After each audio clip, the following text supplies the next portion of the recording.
ഇന്നലത്തെ നമ്മുടെ ഗുരുവായൂരപ്പൻ്റെ അലങ്കാരം നല്ല ഭംഗിയുള്ള ഒരു അലങ്കാരമായിരുന്നു കേട്ടോ. നമുക്കിങ്ങനെ വാത്സല്യമൊക്കെ തോന്നുന്ന ഒരു ചെറിയ ഉണ്ണികൃഷ്ണനാ, നന്നേ ചെറിയൊരു ഉണ്ണിയായിട്ടാണ് കേട്ടോ ചാർത്തിയിരിക്കണത്. പക്ഷെ അത് കാണാൻ നല്ല ഭംഗിയുണ്ട്, നമുക്ക് കൃത്യമായിട്ട് കാണാനൊക്കെ സാധിക്കും. അപ്പോൾ ഈ വലിപ്പക്കുറവുള്ള കാരണം നമുക്കിങ്ങനെ എടുത്തുകൊണ്ട് കയ്യിൽ നടക്കാൻ പറ്റുന്ന അത്രയും കുഞ്ഞു ഉണ്ണികൃഷ്ണനായിട്ടാണ് ചാർത്തിയിരിക്കുന്നത്.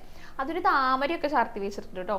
ഒരു കുഞ്ഞു താമര, കുറച്ച് ഇതളുകളൊക്കെ ആയിട്ട് ഇങ്ങനെ വിരിഞ്ഞു നിൽക്കുന്ന താമര. അതിനു മുകളിലാണ് ഭഗവാൻ കയറി നിന്നിട്ട് രണ്ട് കാലുകളും ഇങ്ങനെ പിണച്ചു വെച്ചുകൊണ്ടാണ് വേണുനാഥം പൊഴിക്കുന്നുണ്ടായിരുന്നത്. അങ്ങനെ മനോഹരമായി ചാർത്തിയിട്ടുള്ള ഒരു അലങ്കാരമായിരുന്നു ഉണ്ടായിരുന്നത് കേട്ടോ. രണ്ട് തിരുമുടി മാലകളുണ്ട്. ഒരെണ്ണം തെച്ചിയും തുളസിയും കൂടിയിട്ടാണ് കോർത്തിരിക്കുന്നത്.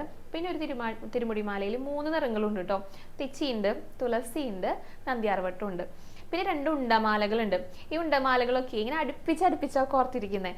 ആദ്യത്തേത് ഭഗവാന്റെ ദേഹത്തോട് ഇങ്ങനെ ചേർന്ന് കിടക്കുന്നത് തെച്ചിയും തുളസിയാണ്. അതിങ്ങനെ മാറി മാറി കോർത്തിരിക്കുക. അപ്പോൾ കുറേ തെച്ചി കുറേ തുളസി അങ്ങനെയല്ല, കുറച്ച് തെച്ചി അങ്ങനെ അടുപ്പിച്ചടുപ്പിച്ച് കോർത്തിരിക്കുക. അപ്പോൾ ഭഗവാന്റെ ദേഹവും നന്നേ ചെറുതാണല്ലോ.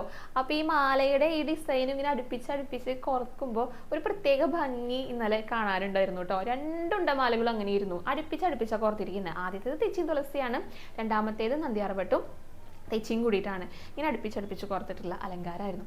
അതിനടുക്കാണ് ഒരു കുഞ്ഞുണ്ണി കൃഷ്ണൻ എന്നിട്ട് ഓടക്കുഴൽ വിളിക്കുന്നുണ്ടായിരുന്നത്. പീലി തിരുമുടിയൊക്കെ ചാർത്തിയിട്ടുണ്ട് കേട്ടോ. നെറ്റിയിൽ ഗോപി തിലകൊക്കെ ഉണ്ട്. നന്നായി പുഞ്ചിരിച്ചുകൊണ്ടാണ് ഭഗവാൻ നിൽക്കുന്നുണ്ടായിരുന്നത്. കാതിൽ കാതുപൂക്കളൊക്കെ ചൂടിയിട്ടുണ്ട്. പിന്നെ 2 തോളുകളിലും ഓരോരോ ഗോപി തിലകങ്ങൾ വെച്ചിട്ടുണ്ട് കേട്ടോ. നെഞ്ചിൻ്റെ ഭാഗത്തുണ്ട് ഒരു ഗോപി തിലകം. 2 മാലകൾ അണിഞ്ഞിട്ടുണ്ട്.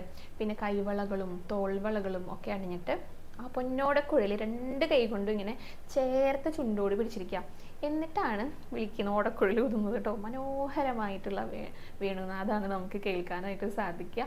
അരയിലേക്ക് ഇങ്ങനെയൊക്കെ കെട്ടിയിട്ട് പട്ടുകോണൊക്കെ കൊടുത്തിട്ട് ആ കുഞ്ഞിക്കാലുകൾ, നന്നേ ചെറിയ കുഞ്ഞിക്കാലുകൾ ഇങ്ങനെ പിണച്ചു വെച്ചുകൊണ്ട് കാൽത്തളകളൊക്കെ അണിഞ്ഞിട്ടുണ്ട് കേട്ടോ. താമരപ്പൂവിൽ കയറി നിൽക്കുക.